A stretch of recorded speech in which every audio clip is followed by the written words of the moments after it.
ವೀಕ್ಷಕರೇ, ಬಲ್ಲ ಮೂಲಗಳಿಂದ ಬಂದ ಮಾಹಿತಿ ತೆರೆ ಮರೆ ನಾಟಕದಲ್ಲಿ ಕಂಡಿದ್ದು ಕೇಳಿದ್ದು ರಾಜಕೀಯ ಪಕ್ಷಗಳ ಒಳಗೊಂದು ಇಣುಕು ನೋಟ. ಇದು ಒಳನೋಟ. ನನ್ ಶ್ರೀಲಕ್ಷ್ಮಿ ಅಭಿಜಿತ್. ಟಾಪ್ ಸ್ಟೋರೀಸ್ ಏನೇನು ಇವತ್ತಿನ ನಮ್ಮ ಒಳನೋಟದಲ್ಲಿ ನೋಡ್ತಾ ಹೋಗೋಣ. ಎರಡು ಪ್ರಮುಖವಾದಂತಹ ಸ್ಟೋರೀಸ್ ಇದೆ. ಮೊದಲನೇದು, ಗೌಡ್ರು ಬಿಜೆಪಿಗೆ ಯಾಕೆ ಬೇಡ ಅನ್ನುವಂಥದ್ದು. ರಾಜ್ಯಸಭೆಗೆ ಪ್ರತಿ ಬಾರಿಯೂ ಕೂಡ ಅಚ್ಚರಿಯ ಅಭ್ಯರ್ಥಿಗಳನ್ನೇ ಕಣಕ್ಕಿಳಿಸೋ ಬಿಜೆಪಿ ಹೈಕಮಾಂಡ್ ಈ ಸಾರಿ ಒಕ್ಕಲಿಗರಿಗೆ ಸರ್ಪ್ರೈಸು ಶಾಕು ಎರಡನ್ನೂ ಕೊಟ್ಟಿದೆ. ದೇವೇಗೌಡರಿಗೆ ಟಿಕೆಟ್ ಕೊಡದ ಬಿಜೆಪಿಗೆ ಗೌಡ್ರು ಯಾಕೆ ಬೇಡ ಆದ್ರು ಅನ್ನೋದು ನಮ್ಮ ಒಳನೋಟದ ಟಾಪ್ 1 ಸ್ಟೋರಿ. ಇನ್ನು ಎರಡನೇದು, ಪರಿಷತ್ ಕಸರತ್ತು ಮಸಲತ್ತು. ಗೆಲ್ಲೋಕ್ ಬೇಕಾದಷ್ಟು ಓಟೇ ಇಲ್ಲ, ಆದರೂ ಪರಿಷತ್ನಲ್ಲಿ ಹೆಚ್ಚುವರಿ ಸೀಟಿಗಾಗಿ ಓಟವನ್ನ ಇಬ್ಬರೂ ಬಿಟ್ಟಿಲ್ಲ. ಏನಿದು ಇಲ್ಲದ ಓಟಿನ ಸೀಟಿನ ಓಟ ನೋಡೋಣ. ಪರಿಷತ್ ಕಸರತ್ತು ಮಸಲತ್ತು ಟಾಪ್ ಸ್ಟೋರಿ 2 ನಲ್ಲಿ. ಇನ್ನು ದೇವೇಗೌಡರನ್ನ ವೀಕ್ಷಕರೇ ರಾಜ್ಯಸಭೆಗೆ ಕಳುಹಿಸುವ ಮೂಲಕ ಬಿಜೆಪಿ ಒಕ್ಕಲಿಗ ಸಮುದಾಯಕ್ಕೆ ದೊಡ್ಡ ಸಂದೇಶ ನೀಡಲಿದೆ ಅನ್ನೋ ರಾಜಕೀಯ ಲೆಕ್ಕಾಚಾರಗಳೆಲ್ಲ ತಲೆ ಕೆಳಗಾಗಿದೆ. So BJP professor M Nagaraj ಅವರಿಗೆ ರಾಜ್ಯಸಭಾ ಟಿಕೆಟ್ ಅನ್ನು ನೀಡಿದೆ. ಈ ನಡೆ ಚರ್ಚೆಗೆ ಗ್ರಾಸವಾಗಿದೆ. ಹಾಗಾದ್ರೆ ಗೌಡ್ರು ದೇವೇಗೌಡರು ಬಿಜೆಪಿಗೆ ಯಾಕೆ ಬೇಡ ಆದ್ರು ಈ ರಾಜ್ಯಸಭಾ ಟಿಕೆಟ್ ವಿಚಾರಕ್ಕೆ ಸಂಬಂಧಪಟ್ಟಂತೆ ಅನ್ನೋ ಪ್ರಶ್ನೆಗೆ ಉತ್ತರ ಒಳನೋಟಕ್ಕೆ ಕಂಡದ್ದು ಹೀಗೆ.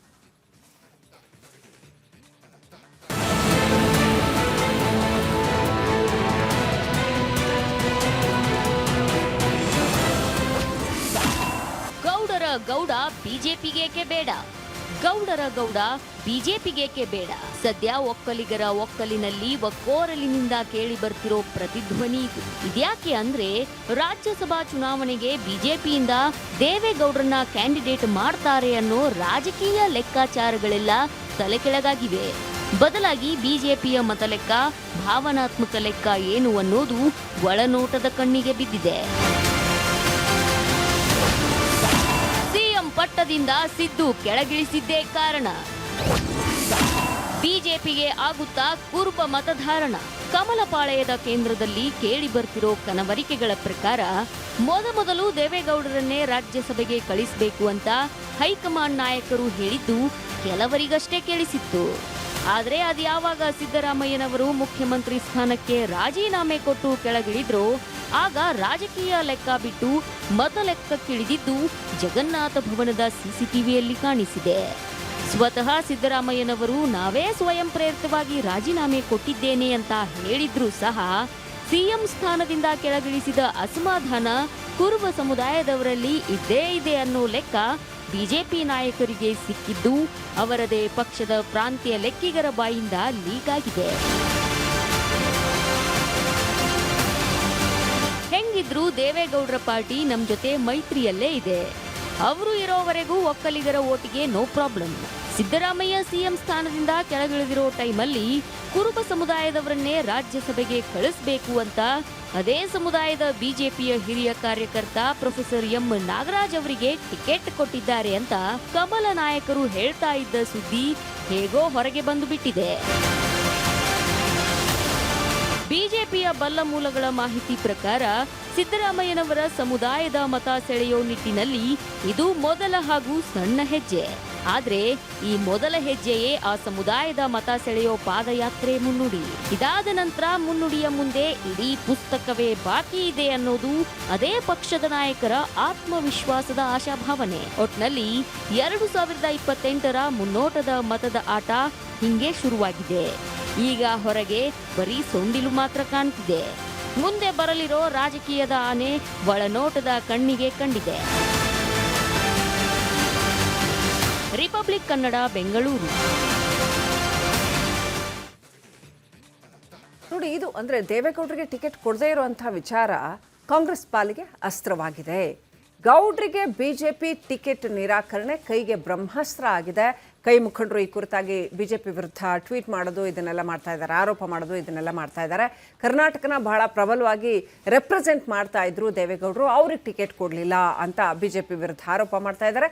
MLC ಚುನಾವಣೆಗೆ ಮತ ಸೆಳೆಯೋದಕ್ಕೆ ಇದು ಹೊಸ ಸೂತ್ರ ಆಗಲಿದೆಯಾ? ಅಂದ್ರೆ JDSನ ಕೆಲವು ಮತಗಳನ್ನು ಕಾಂಗ್ರೆಸ್ ಸೆಳೆಯೋದಕ್ಕೆ ಪ್ರಯತ್ನ ಮಾಡ್ತಾ ಇದೆಯಾ? ಪರಿಷತ್ ಚುನಾವಣೆಗೂ ಕೂಡ ಇದೇ ಪ್ರಚಾರಾಸ್ತ್ರ ಆಗಲಿದೆಯಾ? ಬಿಜೆಪಿ JDS ಒಕ್ಕಲಿಗರ ಶಾಸಕರ ಮತಗಳನ್ನು ಸೆಳೆಯೋದಕ್ಕೆ ಇದನ್ನು ಉಪಯೋಗಿಸ್ಕೊಳ್ತಾರಾ? ಈ ಎಲ್ಲ ಆಯಾಮಗಳು ಇದೆ. ಈಗ ಏನೇ ಆದರೂ ಕೂಡ ದೇವೇಗೌಡರಿಗೆ ಟಿಕೆಟ್ ಕೊಡಲಿಲ್ಲ ಅನ್ನೋದರ ಒಂದಷ್ಟು ಪರಿಣಾಮಗಳು ಇದ್ದೇ ಇರ್ತವೆ ಅಂತ. ಆದರೆ ಬಿ ಜೆ ಪಿ ಲೆಕ್ಕಾಚಾರ ಏನು? ಇನ್ನಷ್ಟು ವಿಶ್ಲೇಷಣೆ ಹಾಗೂ ಮಾಹಿತಿಯನ್ನು ಪಡ್ಕೊಳ್ಳೋಣ. ನಮ್ಮ ಜೊತೆ ನಮ್ಮ ಪ್ರತಿನಿಧಿ ವೀರೇಂದ್ರ ಉಪ್ಪುಂದ ಕನೆಕ್ಟೆಡ್ ಇದ್ದಾರೆ.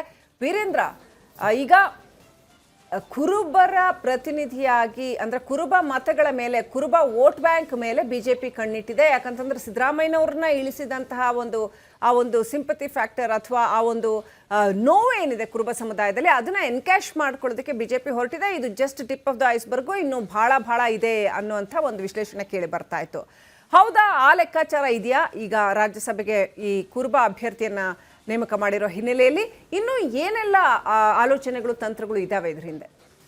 ಇಲ್ಲ, ಬಹುಶಃ ಟಿಪ್ ಆಫ್ ದ ಐಸ್ಬರ್ಗ್ ಅಂದ್ರಲ್ಲ, ಅದು ಭಾಳ ಸರಿಯಾದ ಪದ. ಬಹುಶಃ ಬಿ ಜೆ ಪಿಯವರು ಏನು ಥಿಂಕ್ ಮಾಡ್ತಿದ್ದಾರೆ, ಕಾಂಗ್ರೆಸ್ ಅವರು ಏನು ಥಿಂಕ್ ಮಾಡ್ತಿದ್ದಾರೆ ಅನ್ನೋದಕ್ಕೆ ಅವರ ನಡೆಯೇ, ಅವರಿಗೆ ಅಧಿಕೃತವಾಗಿ ಯಾರನ್ನ ಅಭ್ಯರ್ಥಿಯಾಗಿ ಘೋಷಣೆ ಮಾಡಿದ್ರಲ್ಲ ಅದೇ ಹೇಳ್ಬಿಡ್ತು ಎಲ್ಲವನ್ನೂ ಕೂಡ. ಯಾಕಂದರೆ ನೋಡಿ, ಈಗ ಸಿದ್ದರಾಮಯ್ಯನವ್ರನ್ನೂ ನಾಗರಾಜ್ ಅವ್ರನ್ನೂ ಹೋಲಿಕೆ ಮಾಡ್ಲಿಕ್ಕೆ ಸಾಧ್ಯವಾ? ಅಜಗಜಾಂತರ ವ್ಯತ್ಯಾಸ. ಯಾಕಂದರೆ ಸಿದ್ದರಾಮಯ್ಯನವರು ಮಾಸ್ ಲೀಡರ್, ಆದರೆ ನಾಗರಾಜ್ ಅವ್ರನ್ನ ರಾಜ್ಯಸಭೆ ಅಭ್ಯರ್ಥಿ ಮಾಡುವ ಮೂಲಕ ಒಂದು ಮೆಸೇಜ್ ಪಾಸ್ ಮಾಡ್ತಾ ಇದ್ದಾರೆ, ನಾವು ಮುಂದೆ ಯಾವ ರೀತಿ ಹೆಜ್ಜೆ ಇಡ್ತೀವಿ ಅಂತ. ಇಲ್ಲಿವರೆಗೂ ಚರ್ಚೆ ಇದ್ದಿದ್ದೇನು ಶ್ರೀಲಕ್ಷ್ಮಿ? ಇಲ್ಲಿವರೆಗೂ ಚರ್ಚೆ ಇದ್ದಿದ್ದು ದೇವೇಗೌಡರನ್ನ ಕಳಿಸ್ತಾರೆ ರಾಜ್ಯಸಭೆಗೆ. ಕೋರ್ ಕಮಿಟಿಯಲ್ಲಿ ಹೋಗಿದ್ದು ಸದಾನಂದ ಗೌಡ್ರ ಹೆಸರು. ಇಲ್ಲ, ಮಂಡ್ಯದ ಸೊಸೆ, ಮಂಡ್ಯ ಗೌಡ್ತಿ ಸುಮಲತಾ ಅಂಬರೀಶ್ ಅವ್ರನ್ನ ಕಳಿಸ್ತಾರೆ. ಇದಲ್ವ ಚರ್ಚೆ ಇದ್ದಿದ್ದು? ಅಂದರೆ ಹೆಸರು ಚರ್ಚೆ ಆಗ್ತಾ ಇದ್ದು ಬರೀ ಒಕ್ಕಲಿಗರದ್ದು ಮಾತ್ರ, ಒಕ್ಕಲಿಗ ನಾಯಕರದ್ದು. ಆದರೆ ಯಾವತ್ತು ಅಂದರೆ ನಿನ್ನೆ ತಡರಾತ್ರಿ ಹೆಸರು ಪ್ರಕಟ ಆದಾಗ ಎಲ್ರಿಗೂ ಆಶ್ಚರ್ಯ. ಅಂದರೆ ಬಿ ಜೆ ಪಿ ಯಾವಾಗಲೂ ಈ ರೀತಿ ಸರ್ಪ್ರೈಸ್ ಕೊಡ್ತಾ ಇರುತ್ತೆ, ಆದರೆ ಈ ಬಾರಿ ಬರೀ ಸರ್ಪ್ರೈಸ್ ಅಲ್ಲ, ಒಕ್ಕಲಿಗರಿಗೆ ಒಂದು ಶಾಕ್ ಇತ್ತು ಅಲ್ಲಿ. ಅರೆ ಏನಿದು, ದೇವೇಗೌಡರಿಗೆ ಕೊಡಲಿಲ್ವಾ? ದೇವೇಗೌಡರನ್ನ ಬಿಟ್ಟು ಹೋಗ್ತಾರೆ ಬಿ ಜೆ ಪಿಯವರು. ದೇವೇಗೌಡರಿಗೆ ಕೊಡಲಿಲ್ಲ ಅಂದರೆ ಏನು ಮೆಸೇಜ್ ಹೋಗುತ್ತೆ ಒಕ್ಕಲಿಗರಿಗೆ? ಈ ರೀತಿಯ ಚರ್ಚೆ ಶುರು ಆಯಿತು. ಆದರೆ ನೋಡಿ, ಎಲ್ಲಿದ್ದಾರೆ ಇವಾಗಲೂ ದೇವೇಗೌಡರು? ಎಲ್ಲಿದ್ದಾರೆ? ಈಗಲೂ ಜೆ ಡಿ ಎಸ್ ಎಲ್ಲಿದೆ? ಬಿ ಜೆ ಪಿ ಜೊತೆ ಮೈತ್ರಿಯಲ್ಲಿದೆ. ಅಂದರೆ ಬಿ ಜೆ ಪಿಯವ್ರು ಕೊಡ್ತಾ ಇರೋಂಥ, ಅಂದರೆ ಅಲ್ಲಿ ನಮಗೂ ಮೂಲಗಳಿರುತ್ತಲ್ಲ, ಅಲ್ಲಿ ಇಲ್ಲಿ ಕೇಳ್ತಾ ಇರ್ತೀವಲ್ಲ, ಅವ್ರು ಹೇಳ್ಕೊಳ್ತಿರೋದು ಯಾವ ರೀತಿ ಅಂದರೆ, ಎಲ್ಲೋಗಿದ್ದಾರೆ? ನಮ್ಮ ಜೊತೆನೇ ಇದ್ದಾರೆ ಅವರು. ಅವ್ರ ಮಗನ ನಾವೇ ಅಲ್ವಾ ಈಗ ಸೆಂಟ್ರಲ್ ಮಿನಿಸ್ಟರ್ ಮಾಡಿರೋದು, ಈಗ ಅವರಿಗೆ ಅಲ್ವಾ ನಾವು MLC ಸೀಟ್ ಬಿಟ್ಕೊಟ್ಟಿರೋದು. ಈ ರೀತಿಯ ಮೆಸೇಜ್ನ ಕನ್ವೆ ಮಾಡ್ತಿದ್ದಾರೆ. ಅಂದರೆ ಮುಂದೆ 28ರ ಚುನಾವಣೆಯನ್ನು ದೃಷ್ಟಿಯಲ್ಲಿ ಇಟ್ಕೊಂಡ್ರೂ ಕೂಡ ಅವ್ರು ನಮ್ಮ ಜೊತೆ ಮೈತ್ರಿಯಲ್ಲೇ ಇದ್ದರೂ ಕೂಡ ಆಗಲೂ ನಮಗೆ ಅಡ್ವಾಂಟೇಜೇ. ಇಲ್ಲಪ್ಪ ಇರಲಿಲ್ಲ ಅಂದರೂ ನಾವು ನಮ್ಮ ಚೌಕಟ್ಟಿನಲ್ಲೇ ಇದ್ದೀವಿ, ನಮ್ಮ ಚೌಕಟ್ಟನ್ನು ಬಿಟ್ಟು ಹೋಗಲಿಲ್ಲ, ನಾಳೆ ಪಶ್ಚಾತ್ತಾಪ ಪಡುವಂಥದ್ದೇನೂ ಇಲ್ಲ. ನೋಡಿ, ಒಂದು ವೇಳೆ ಮೈತ್ರಿಯಲ್ಲೇ ಹೋದರೂ ಕೂಡ ಶ್ರೀಲಕ್ಷ್ಮಿ, ಮಂಡ್ಯ ಯಾರಿಗೆ ಬಿಟ್ಕೊಡ್ತಾರೆ? ಮಂಡ್ಯದ ಕ್ಷೇತ್ರಗಳನ್ನ ಆಲ್ಮೋಸ್ಟ್ ಯಾರಿಗೆ ಬಿಟ್ಕೊಡ್ತಾರೆ? ಹಾಸನದ ಕ್ಷೇತ್ರಗಳನ್ನ ಆಲ್ಮೋಸ್ಟ್ ಯಾರಿಗೆ ಬಿಟ್ಕೊಡ್ತಾರೆ? ಈ ಹಳೆ ಮೈಸೂರು ಭಾಗದಲ್ಲಿ ಈಗ ರಾಮನಗರ ಸುತ್ತಮುತ್ತ, ಬೆಂಗಳೂರು ದಕ್ಷಿಣ ಜಿಲ್ಲೆ ಅಂತ ಆಗಿದೆಯಲ್ಲ, ಆ ಬಹುತೇಕ ಕ್ಷೇತ್ರಗಳನ್ನ JDC ಬಿಟ್ಕೊಡ್ಬೇಕಾಗುತ್ತೆ. ಅವರಿಗೂ ಗೊತ್ತಿದೆ, ಅದಕ್ಕೆ ಅವರು 75 ಸೀಟು ಅಂತ ಕೇಳ್ತಾ ಇರೋದು.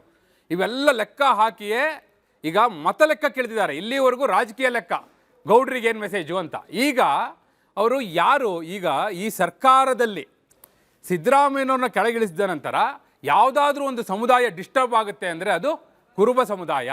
ಸೊ ನಾವು ಅಲ್ಲೇ ಗಾಳ ಹಾಕಬೇಕು ಅನ್ನೋ ಲೆಕ್ಕಾಚಾರ. ನೋಡಿ, ಯಡಿಯೂರಪ್ಪನವ್ರು ಇಳಿಸಿದ ನಂತರ ಲಿಂಗಾಯತ ಸಮುದಾಯ ಡಿಸ್ಟರ್ಬ್ ಆಯಿತು. ವೀರೇಂದ್ರ ಪಾಟೀಲ್ರನ್ನು ಇಳಿಸಿದ ನಂತರ ಅದೇ ಲಿಂಗಾಯತ ಸಮುದಾಯ ಕಾಂಗ್ರೆಸ್ ವಿರುದ್ಧ ಹೋಗಿತ್ತು. ಅದರ ಫಲಿತಾಂಶ 94ರಲ್ಲೇ ಸಿಕ್ಕಿತ್ತು. ಸೊ ಸಹಜವಾಗಿ ಒಬ್ಬ ಮಾಸ್ ಲೀಡರ್ನ ಕೆಳಗಿಳಿಸಿದ ನಂತರ ಆ ಸಮುದಾಯ ಡಿಸ್ಟರ್ಬ್ ಆಗುತ್ತೆ. ಅದನ್ನು ನಾವು ಸೆಳೆಯಬೇಕು ಅನ್ನುವ ಲೆಕ್ಕಾಚಾರದಲ್ಲೇ ಇದು ಮೊದಲ ಹೆಜ್ಜೆ. ನೀವು ಹೇಳಿದ್ರಲ್ಲ ಟಿಪ್ ಆಫ್ ದಿ ಐಸ್ಬರ್ಗ್, ಅದೇ ಇಲ್ಲಿ ಕಾಣಿಸ್ತಾ ಇರೋದು ನಾಗರಾಜ್ ಅವ್ರ ಮೂಲಕ. ಬಹುಶಃ ಇನ್ನು ಮುಂದಿನ ಹಾದಿ ಅದೇ ಹಾದಿಯಲ್ಲಿ ಹೋಗ್ತಾರೆ ಅನ್ನೋದರ ಒಂದು ಸೂಚನೆಯನ್ನು ಈ ಮೂಲಕ ಕೊಟ್ಟಿದ್ದಾರೆ. ಬಹುಶಃ ಅಲ್ಲಲ್ಲಿ ಕೇಳಿಬರ್ತಾ ಇರುವ ಮಾಹಿತಿಯ ಪ್ರಕಾರ ದೇವೇಗೌಡರಿಗೂ ಕನ್ವಿನ್ಸ್ ಮಾಡಿದ್ದಾರೆ ಈಗಾಗಲೇ. ಗೋವಾ ಮುಖ್ಯಮಂತ್ರಿ ಬಂದ್ರಲ್ಲ ಸಾವಂತ್, ಸುಮಾರು 10-12 ದಿನದ ಹಿಂದೆ, ಆಗ ಇದನ್ನೇ ಕಮ್ಯುನಿಕೇಟ್ ಮಾಡ್ಲಿಕ್ಕೆ ಬಂದಿದ್ರು ಅವರು ಅನ್ನುವ ಮಾಹಿತಿಯೂ ಇದೆ. ಆದರೆ ಮೇಲ್ನೋಟಕ್ಕೆ, ಹೊರನೋಟಕ್ಕೆ ಜನರಿಗೆ ಕಾಣುವ ಹಾಗೆ ಏನು ಅನ್ನಿಸ್ತಾ ಇದೆ, ದೇವೇಗೌಡರಿಗೆ ಕೊಟ್ಟಿಲ್ಲಪ್ಪ, ಒಕ್ಕಲಿಗರು ಬೇಸರ ಆಗಿದ್ದಾರೆ ಅನ್ನೋದು ತಕ್ಷಣಕ್ಕೆ ಹಾಗನ್ನಿಸ್ಬೋದು. ಆದರೆ BJPಯ ಪ್ಲಾನ್ ಯಾವಾಗಲೂ ಕೂಡ ಲಾಂಗ್ ಟರ್ಮ್ ಇರುತ್ತೆ. ಬರೀ 28 ಅಲ್ಲ ಶ್ರೀಲಕ್ಷ್ಮಿ, ಅವರ ಗುರಿ 29. BJP ಹೈಕಮಾಂಡ್ ಯೋಚನೆ ಮಾಡೋದಿದೆಯಲ್ಲ 2029. ಆ ದೃಷ್ಟಿಯಿಂದ ಅವರ ನಡೆಯನ್ನು ನಾವು ನೋಡಬೇಕಾಗುತ್ತೆ ಶ್ರೀಲಕ್ಷ್ಮಿ. ವೀರೇಂದ್ರ, ಇನ್ನು ದೇವೇಗೌಡರ ವಿಚಾರದಲ್ಲಿ ನಾವು ನೋಡೋದಾದ್ರೆ, ಅವರ 3-4 ದಶಕಗಳ ರಾಜಕಾರಣ, ಅದರದ್ದೊಂದು ಕ್ವಿಕ್ ಗ್ಲಿಂಪ್ಸ್ ಕೊಡೋದಾದ್ರೆ, ಮತ್ತೆ ರಾಜ್ಯಸಭೆಯಲ್ಲಿ ಅವರು ಮೇಕೆದಾಟು ಯೋಜನೆ ಇರ್ಬೋದು, ಕಾವೇರಿ ವಿಚಾರ ಇರ್ಬೋದು, ಈಗ ಬಹಳ ಪ್ರಮುಖವಾದಂಥ ವಿಚಾರಗಳನ್ನು ಎತ್ತಿ ಮಾತನಾಡಿದ್ದು. ಸೊ ಒಂದು ಅಂದರೆ ಕರ್ನಾಟಕದಲ್ಲಿ ಇವತ್ತಿಗೂ ಕೂಡ ನೀರಾವರಿ ಯೋಜನೆಗಳ ಕುರಿತಾಗಿ, ಆಮೇಲೆ ದೀರ್ಘಕಾಲೀನ ಯೋಜನೆಗಳ ಕುರಿತಾಗಿ ಇಷ್ಟು ಆಳವಾದ ದೃಷ್ಟಿಕೋನಗಳನ್ನು ಇಟ್ಕೊಂಡು, ದೂರದೃಷ್ಟಿನ ಇಟ್ಕೊಂಡು ಮಾತನಾಡ್ತಕ್ಕಂಥ ಲೀಡರ್ಸ್ ಭಾಳ ಕಮ್ಮಿ ಅಂತ, ಇಲ್ವೇ ಇಲ್ಲ ಅನ್ನೋಷ್ಟರ ಮಟ್ಟಿಗೆ ಕಡಿಮೆ ಅಂತ. ಒಂದು ಕ್ವಿಕ್ ಗ್ಲಿಮ್ಸ್ ನೋಡ್ಕೊಂಡು ಬರ್ಬೋದಾ ದೇವೇಗೌಡರದ್ದು ಒಂದು ಚಿಕ್ಕ ಬೆಳಕು ಚೆಲ್ಬೋದಾ ಅವರ ಈ 2-3 ದಶಕದ ರಾಜಕಾರಣದ ಬಗ್ಗೆ? ಶ್ಯೂರ್ ಶ್ರೀಲಕ್ಷ್ಮಿ, ನಾನು ಓದಿರುವ ಹಾಗೆ ನಾನು ನೋಡಿರುವ ಹಾಗೆ ನೋಡೋದಾದರೆ ರಾಜ್ಯ ರಾಜಕಾರಣದಲ್ಲಿದ್ದಂತಹ ದೇವೇಗೌಡರು 89ರಲ್ಲಿ ಅವರು ಜನತಾ ಪಾರ್ಟಿ ಒಡೆದ ಮೇಲೆ ಸಮಾಜವಾದಿ ಜನತಾದಳ ಅಂತ ಮಾಡ್ತಾರೆ. ಸೋಲ್ತಾರವರು, ಅವ್ರ ಪಕ್ಷ ಸೋಲುತ್ತೆ. 91ರಲ್ಲಿ ಅವರು ಅಗೈನ್ ಜನತಾದಳ ಅವರು ಸ್ಪರ್ಧೆ ಮಾಡಿ ಗೆಲ್ತಾರೆ. MP ಆಗೋದು ಫಸ್ಟ್ ಟೈಮ್ ನನಗೆ ಗೊತ್ತಿದ್ದ ಹಾಗೆ ಆಗ 91ರಲ್ಲಿ.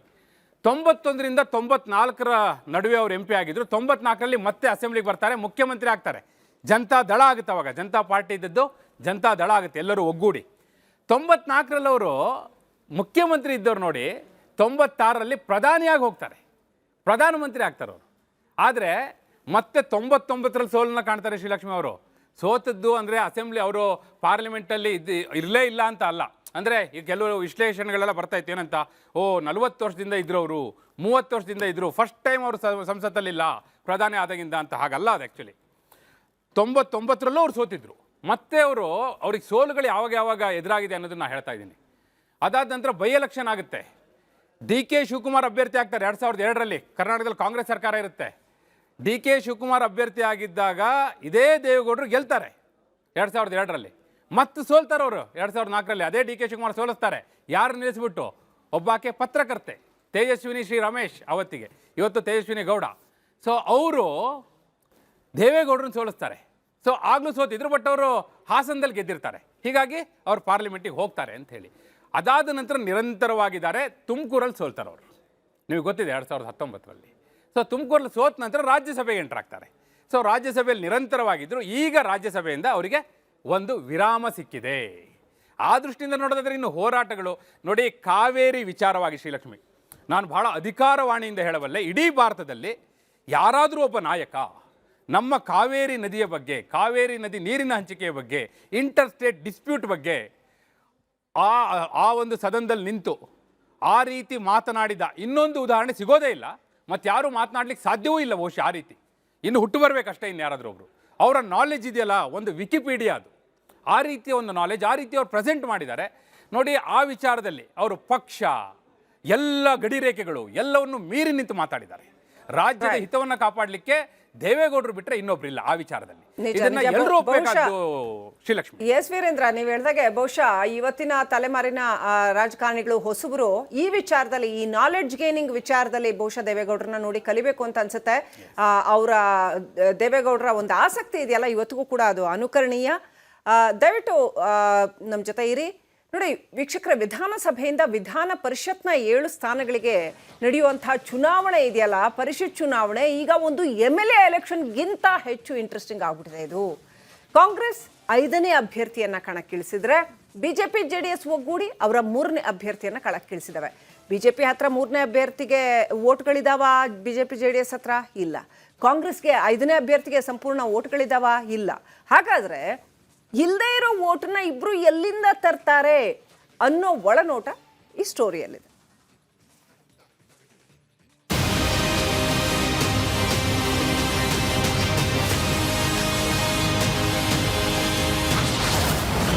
ಗೆಲ್ಲಲು ಬೇಕಾದಷ್ಟು ಮತ ಇಬ್ಬರಿಗೂ ಇಲ್ಲ. ಪರಿಷತ್ ಚುನಾವಣೆ ಕುತೂಹಲದ ಕಣ ಆಯ್ತಲ್ಲ. ಸದ್ಯ ರಾಜಕೀಯ ವಲಯದಲ್ಲಿ ಕುತೂಹಲ ಕೇಂದ್ರ ಬಿಂದು ಆಗಿರೋದು ವಿಧಾನ ಪರಿಷತ್ ಎಲೆಕ್ಷನ್. ಅತ್ತ ಕಾಂಗ್ರೆಸ್ ವಿನಯ್ ಕಾರ್ತಿಕ್ ಅವರನ್ನ ಕಣಕ್ಕಿಳಿಸುವ ಮೂಲಕ 5ನೇ ಅಭ್ಯರ್ಥಿ ಕಣಕ್ಕಿಳಿಸಿದೆ. ಕಾಂಗ್ರೆಸ್ 5 ಅಭ್ಯರ್ಥಿಗಳನ್ನ ಗೆಲ್ಲಿಸಿಕೊಳ್ಬೇಕು ಅಂದ್ರೆ ಪ್ರತಿಯೊಬ್ಬ ಅಭ್ಯರ್ಥಿಗೆ ತಲಾ 28 ಮತದಂತೆ 140 ಮತ ಬೇಕು. ಆದ್ರೆ ಕಾಂಗ್ರೆಸ್ ಚಿಹ್ನೆಯಡಿ ಗೆದ್ದಿರೋ ಶಾಸಕರ ಸಂಖ್ಯೆ 134. ಹಾಗಾದ್ರೆ ಉಳಿದ 6 ಮತಕ್ಕೆ ಏನ್ ಮಾಡ್ತೀರಿ ಅಂತ ಕೇಳೋಕೆ ನಮ್ಮ ಗುಸುಗುಸು ಗೋವಿಂದನ್ನ ಕೈಪಾಳೆಯದ ಪಡಸಾಲಿಗೆ ಹೋದಾಗ ಮತ ಚಮತ್ಕಾರ ಮಾಡ್ತೀವಿ ನೋಡ್ತೀರಿ ಅಂದ್ರಂತೆ.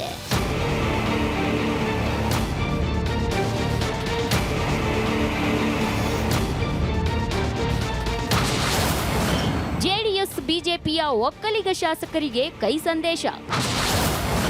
ಗೌಡ್ರಿಗಾದ ಅವಮಾನಕ್ಕೆ ಕೇಳಬೇಕಂತೆ ಆತ್ಮದ ಆದೇಶ. ಗೋವಿಂದಣ್ಣ ಹೇಳಿದ ಗುಸುಗುಸು ಪ್ರಕಾರ ಕಾಂಗ್ರೆಸ್ ನಾಯಕರು ಈ ಸರ್ತಿ BJP JDS ಶಾಸಕರ ಆತ್ಮಸಾಕ್ಷಿಯನ್ನ ಬಡಿದೆಬ್ಬಿಸಲಿದ್ದಾರಂತೆ. ಅದ್ಯಾಕೆ ಅದ್ ಹೆಂಗೆ ಅನ್ನೋ ಗುಸುಗುಸು ಗಮ್ಮತ್ತಿನ ಲೆಕ್ಕ ನೋಡೋ ಮೊದಲು ಅಸಲಿ ಲೆಕ್ಕ ನೋಡೋಣ. ಕಾಂಗ್ರೆಸ್ ಪಕ್ಷಕ್ಕೆ ಈಗಾಗಲೇ 3 ಪಕ್ಷೇತರರ ಸಪೋರ್ಟ್ ಸಿಕ್ಕಿದೆಯಂತೆ.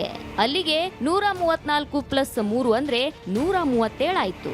ಇನ್ನೂ 3 ಶಾಸಕರು ಬೇಕಲ್ಲ ಅಂದ್ರೆ ಆಗ ಹೇಳಿದ್ರು ಆತ್ಮಸಾಕ್ಷಿಯ ಕತೆ. ಜೆಡಿಎಸ್ ಹಾಗೂ ಬಿಜೆಪಿಯ ನಾಯಕರು ಹಾಗೂ ಅಲ್ಲಿಂದ ಉಚ್ಚಾಟನೆ ಆಗಿರುವವರಿಗೆಲ್ಲ ಕೈ ಸಂದೇಶ ಹೋಗಿದೆಯಂತೆ. ಅದೇನು ಅಂದ್ರೆ ಬಿಜೆಪಿ ದೇವೇಗೌಡರಿಗೆ ರಾಜ್ಯಸಭೆ ಟಿಕೆಟ್ ಕೊಟ್ಟಿಲ್ಲ, ಹಿಂಗಾಗಿ ಒಕ್ಕಲಿಗರೆಲ್ಲ ಆತ್ಮಸಾಕ್ಷಿಯ ಮತ ಹಾಕಿ ಅನ್ನೋದು ಲೇಟೆಸ್ಟ್ ಮೆಸೇಜು.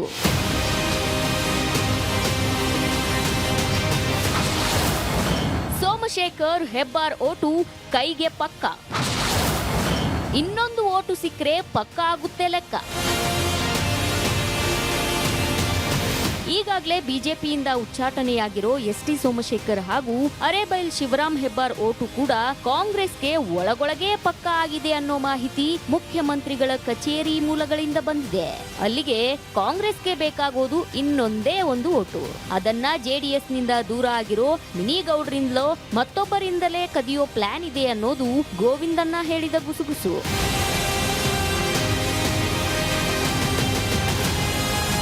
ಇದರ ಜೊತೆಗೆ ಕಾಂಗ್ರೆಸ್ಗೆ 2ನೇ ಪ್ರಾಶಸ್ತ್ಯದ ಮತ ಸಿಕ್ಕರೂ ಸಾಕು ಅನ್ನೋ ಲೆಕ್ಕವೂ ಪಕ್ಕಾ ಇದೆಯಂತೆ.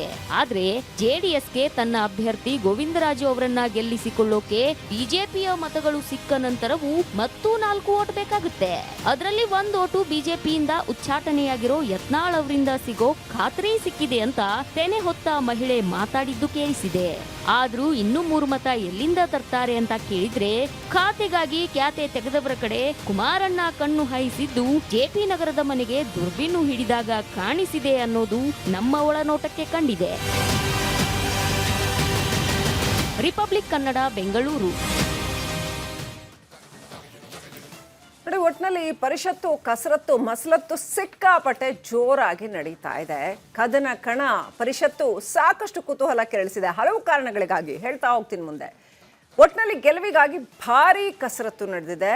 ಇಬ್ಬರೂ ಕೂಡ ಮೇಲ್ನೋಟಕ್ಕೆ ಅನ್ನಿಸ್ಬೋದಾರೆ ಪರಿಷತ್ ಚುನಾವಣೆಗೆ ಇವ್ರು ಯಾಕೆ ಇಷ್ಟು ತಲೆ ಕೆಡಿಸ್ಕೊಳ್ತಾರೆ ಅಂತ. ಅವ್ರ ಓಟು ಅವ್ರಿಗಿರುತ್ತೆ, ಇವ್ರ ಓಟು ಇವ್ರಿಗಿರುತ್ತೆ, ಮಾಡ್ಕೊಬೋದಲ್ಲ ಅಂತ. ಆದ್ರೆ ಆ ಒಂದು ಸ್ಥಾನ ಇದೆಯಲ್ಲ, ಅದು ಒಂದು ಸ್ಥಾನ ಆದರೂ ಕೂಡ ಅದು ಯಾರಿಗೆ ಸಿಗುತ್ತೆ ಮತ್ತು ಸಿಕ್ಕವರ ವಿಚಾರದಲ್ಲಿ ಏನಾಗುತ್ತೆ ಮುಂದೆ ಅಂತ ಹೇಳೋದು, ಇದು ಸಾಕಷ್ಟು ಕುತೂಹಲ ಕೆರಳಿಸಿದೆ. ಹಾಗಾಗಿ ಮತ ಕದಿಯೋದಕ್ಕೆ ಸಿಕ್ಕಾಪಟ್ಟೆ ಮಸಲತ್ತು ನಡೆದಿದೆ.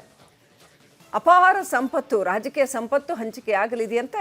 ಯಾರ ತೋಳ ಯಾರ ಹಳ್ಳಕ್ಕೆ ಬಿತ್ತು ಅನ್ನೋದು ಈಗಿರುವಂಥ ಪ್ರಶ್ನೆ. ಕ್ರಾಸ್ ವೋಟಿಂಗ್ ಆದರೆ ಯಾರು ಮಾಡಿದ್ರು ಅಂತ ಮುಂದೆ ಕೇಳ್ಕೊಬೇಕಲ್ಲ, ಎಲ್ಲಿಂದ ಬಂತು ಅನ್ನೋದು, ಇಲ್ಲದೆ ಇರೋ ಓಟು ಎಲ್ಲಿಂದ ಬಂತು ಅನ್ನೋದು. ಸೊ ಶಾಸಕರನ್ನ ಹಿಡಿದಿಟ್ಟುಕೊಳ್ಳದಿದ್ರೆ ಇಬ್ರಿಗೂ ಕೂಡ ಆಪತ್ತು ಕಾದಿದೆ ಅಂತ. ಈ ಚುನಾವಣೆಯ ಲೆಕ್ಕಾಚಾರ, ವಿಧಾನ ಪರಿಷತ್ ಚುನಾವಣೆಯ ಲೆಕ್ಕಾಚಾರನ ನಾವು ನೋಡ್ತಾ ಹೋಗೋದಾದ್ರೆ ಇದರ ಇಂಪ್ಯಾಕ್ಟ್ಸ್ ಅಲ್ಲಿ ಇರೋದು ಒಂದು ಸ್ಥಾನದ ನಿರ್ಣಾಯಕ ವಿಚಾರ ಆದರೂ ಕೂಡ ಅದರ ಪರಿಣಾಮ ಇದೆಯಲ್ಲ, ರಾಜಕೀಯ ಪರಿಣಾಮ, ಅದು ಸಾಕಷ್ಟು ಗಂಭೀರವಾಗಿದೆ ಅಂತ ಡಿ ಕೆ ಶಿವಕುಮಾರ್ ಅವರು ಇತ್ತೀಚೆಗಷ್ಟೇ ಮುಖ್ಯಮಂತ್ರಿಯಾಗಿ ಅಧಿಕಾರ ವಹಿಸ್ಕೊಂಡಿದ್ದಾರೆ. ಅವ್ರು ಪ್ರೂವ್ ಮಾಡಬೇಕಾಗತ್ತೆ, ನಾನು ಇದರಲ್ಲೂ ಕೂಡ ನಾನು ಸಕ್ಸಸ್ಫುಲ್ಲು ಅಂತ. ಶಾಸಕರನ್ನ ಹಿಡಿದಿಟ್ಕೊಳ್ಳೋದ್ರಲ್ಲೂ ಸಕ್ಸಸ್ಫುಲ್ ಅಷ್ಟೇ ಅಲ್ಲ, ಬೇರೆ ಪಾಳ್ಯದಿಂದ, ಎದುರಾಳಿ ಪಾಳ್ಯದಿಂದ ಶಾಸಕರನ್ನ ತರೋದ್ರಲ್ಲೂ ನಾನು ಯಶಸ್ವಿ ಅಂತ ಅವ್ರು ಪ್ರೂವ್ ಮಾಡ್ಕೊಬೇಕಾಗತ್ತೆ. ಒಂದು ವೇಳೆ ಪ್ರೂವ್ ಮಾಡ್ಕೊಂಡಿಲ್ಲ ಅಂತ ಅಂದರೆ ನೋಡಿ, ಡಿ ಕೆ ಶಿವಕುಮಾರ್ ಅವರ ವಿರುದ್ಧದ ಅಸಮಾಧಾನದಿಂದಾಗಿ ಒಂದಷ್ಟು ಜನ ಶಾಸಕರು ಈ ಕಡೆ ಎದುರುಗಡೆ ಪಾಳ್ಯಕ್ಕೆ ಹಾರಬಹುದು ಅನ್ನುವಂಥ ರಾಜಕೀಯ ಸಮೀಕರಣ ಮುಂದೆ ಉಂಟಾಗಬಹುದು.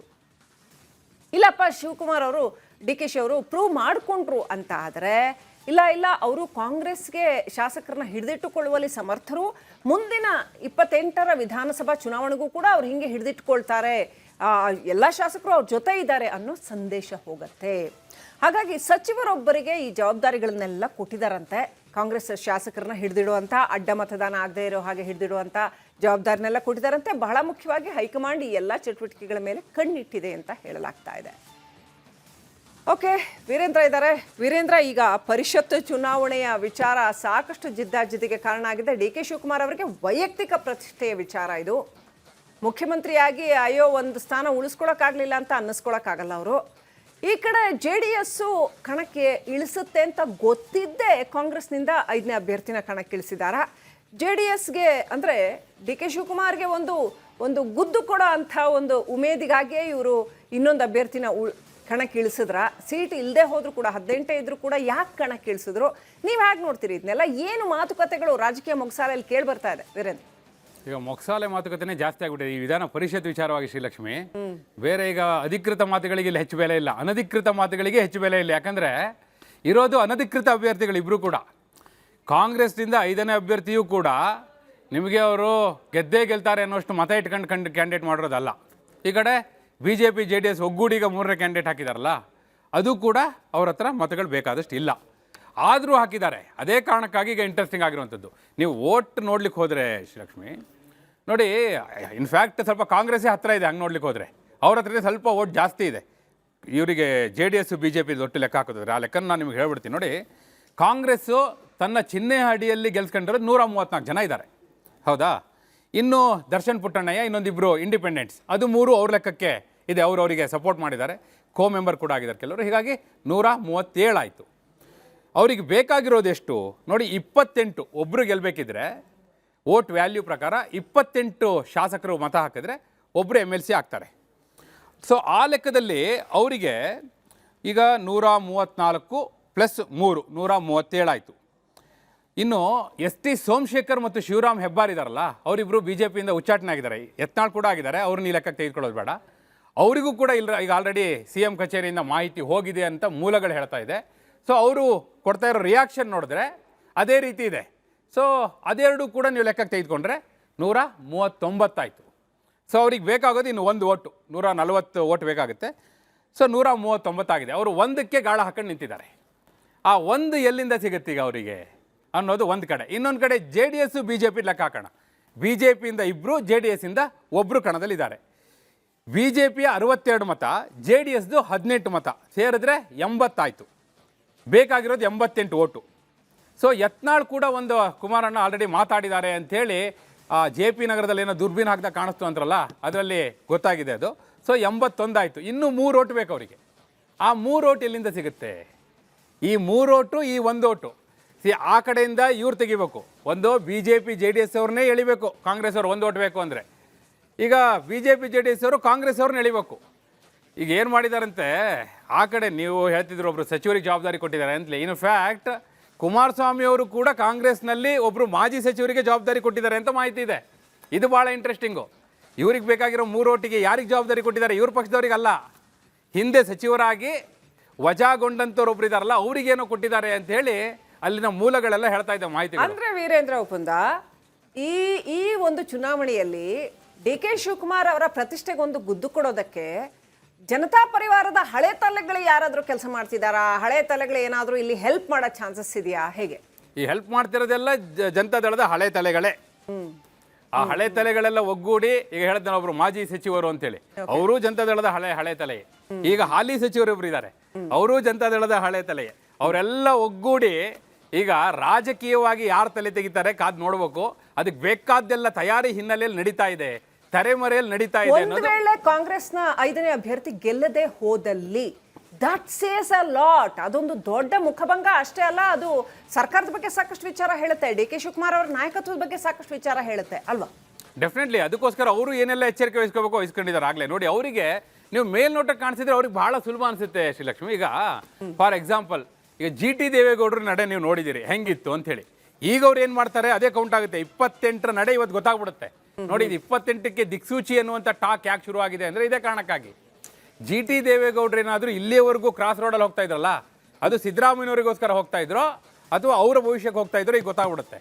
ಅದು ಒಂದು. ಇನ್ನೊಂದು ಕಡೆ ಯಾರೆಲ್ಲ ಅಸಮಾಧಾನಿತರಿದ್ದಾರಲ್ಲ, ಈಗ ಖ್ಯಾತೆ ಅಂತಲಿ ನಾವು 3-4 ದಿನದಿಂದ ಓಡಿಸ್ತಿದ್ವಲ್ಲ ಸುದ್ದಿಗಳು, ಆ ಖ್ಯಾತೆಯಿಂದ ಅಸಮಾಧಾನಗೊಂಡವರು ಯಾವ ಕಡೆ ತಿರುಗ್ತಾರೆ, ಅವ್ರ ರೂಟ್ ಯಾವ ಕಡೆ ಹೋಗುತ್ತೆ ಅಂದರೆ 28ರ ರಾಜಕಾರಣ ಬಹಳ ಮುಖ್ಯ ಆಗುತ್ತೆ ಶ್ರೀಲಕ್ಷ್ಮಿ. ಯಾಕಂದರೆ ಕೆಲವರೆಲ್ಲ ಸ್ವಂತ ಬಲದ ಮೇಲೆ ಗೆಲ್ಲುವ ತಾಕತ್ತಿದೆ ಅವರಿಗೆ, ಆದರೆ ಮುಂದೆ ಅಧಿಕಾರಕ್ಕೆ ಬರುವಂಥ ಪಕ್ಷ ಬೇಕು ಅವರಿಗೆ.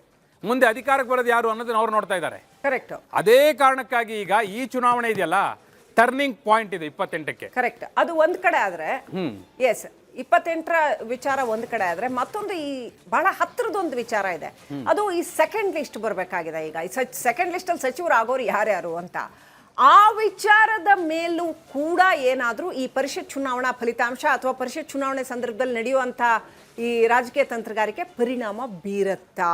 ಕೆಲವ್ರಿಗಾದ್ರೂ ಏನು ಸಚಿವ ಸ್ಥಾನ ಕೈ ತಪ್ಪು ಹೋಗ್ಬಿಡೋದು, ಅಥವಾ DK ಅವರ ಕೈ ಮೇಲಾಗೋದು, ಅಥವಾ ಸಿದ್ದರಾಮಯ್ಯ ಪಾಳ್ಯದ ಕೈ ಮೇಲಾಗೋದು, ಈ ಥರದ್ದು ಏನಾದರೂ ಆಗತ್ತಾ? ಯಾಕೆ ಪರಿಣಾಮ ಬೀರುತ್ತೆ ಅಂತ ಹೇಳ್ತೀನಿ ಕೇಳಿ. ಯಾಕೆ ಇವರು ನೋಡಿ, ಸಿದ್ದರಾಮಯ್ಯನವರು ಸರ್ಕಾರ ಮಾಡಿದರು, ಅವಾಗ ಅವರು 34 ತುಂಬಿಟ್ರು ಒಂದೇ ಸತಿ. 34 ಜನರದ್ದು ಪೂರ್ತಿ ಕಂಪ್ಲೀಟ್ ಕ್ಯಾಬಿನೆಟ್ ಇತ್ತು. ಈಗ ಡಿ ಕೆ ಶಿವಕುಮಾರ್ ಅವ್ರು ಯಾಕೆ ಮಾಡಲಿಲ್ಲ ಅಂದರೆ, ಈ ರಾಜ್ಯಸಭಾ ಚುನಾವಣೆ, ಈ ವಿಧಾನ ಪರಿಷತ್ ಚುನಾವಣೆಗೆ ಅವ್ರು ಮಾಡಿಲ್ಲ. ಈಗ ಅದೇ ಅವರಿಗಿರುವಂಥ ಏಕೈಕ ಹೋಪ್, ಇಲ್ಲ ಮಂತ್ರಿ ಆಗಬೇಕು ಅಂತಾದರೂ ಕ್ರಾಸ್ ವೋಟಿಂಗ್ ಮಾಡಲ್ಲ, ಮಂತ್ರಿ ಆಗಬೇಕು ಅಲ್ಲಿ ಕಾತ್ಕೊಂಡು ನಿಂತಿದ್ದಾರಲ್ಲ, ಆ ಉದ್ದೇಶದಿಂದ ಆದರೂ ಅವರು ಅಡ್ಡ ಮತದಾನ ಮಾಡಲ್ಲ ಅನ್ನೋ ಒಂದು ಹೋಪಲ್ಲೇ ಅವರು 20 ಸೀಟ್ನ ಹಾಗೆ ಇಟ್ಕೊಂಡು ಕಾಯ್ತಾ ಇರೋದು. ಆ ಕಾರಣಕ್ಕಾಗಿ ಪರಿಣಾಮ ಅವರಿಗೆ ಅದು ಪಾಸಿಟಿವ್ ಆಗಿ ಬೀರುತ್ತೆ ಅನ್ನುವ ಲೆಕ್ಕಾಚಾರದಲ್ಲಿ ಅವರಿದ್ದಾರೆ. ಈಗ ಕಾಯ್ತಾ ಇರ್ತಾರಲ್ಲ, ನಾವು ಅಟ್ಲೀಸ್ಟ್ ಕರೆಕ್ಟಾಗಿ ವೋಟ್ ಹಾಕಿದ್ರೆ ನಮಗೆ ಮಿನಿಸ್ಟರ್ ಸಿಗುತ್ತೆ ಏನೋ, ಕ್ರಾಸ್ ವೋಟಿಂಗ್ ಮಾಡಿ ಸಿಗೋದನ್ನ ಯಾಕೆ ಕಳ್ಕೊಳ್ಳೋದು, ನೋಡ್ಬಿಡೋಣ ಅಂತ ಹೇಳಿ ಹಲವರು ಅಂದರೆ ಲಕ್ಷ್ಮಣ ರೇಖೆ ದಾಟ್ಲಿಕ್ಕಿಲ್ಲ ಅನ್ನೋ ಹೋಪಲ್ಲಿ ಡಿ ಕೆ ಶಿವಕುಮಾರ್ ಅವರು ಇದ್ದಾರೆ. ಓಕೆ, ಥ್ಯಾಂಕ್ ಯು ವೀರೇಂದ್ರ ಒಪ್ಪಂತ ಡೀಟೇಲ್ಸ್ಗಾಗಿ. ವೀಕ್ಷಕರೇ, ಇದಾಗಿತ್ತು ಇವತ್ತಿನ ಒಳನೋಟ. ನೋಡ್ತಾ ಇರಿ ರಿಪಬ್ಲಿಕ್ ಕನ್ನಡ, ಇದು ನಿಮ್ಮ ಧ್ವನಿ.